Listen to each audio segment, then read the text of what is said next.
In this video, I will show you how to fix the issue of the formula bar not showing in Excel.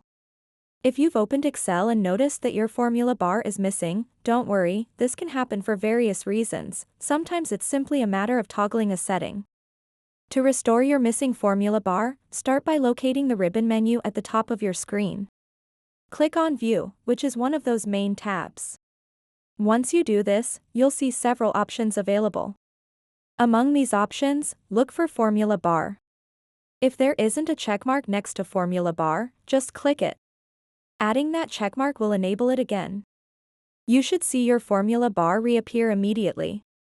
In some cases, if you're still having trouble seeing it after following these steps, ensure that your window isn't too small. Sometimes resizing can cause elements like toolbars and bars to disappear. So that wraps up this tutorial. If you have any questions about this whole process, please let me know in the comments section below. And if this video helped you out, please give it a big thumbs up and subscribe to this channel for more tutorial videos like this one.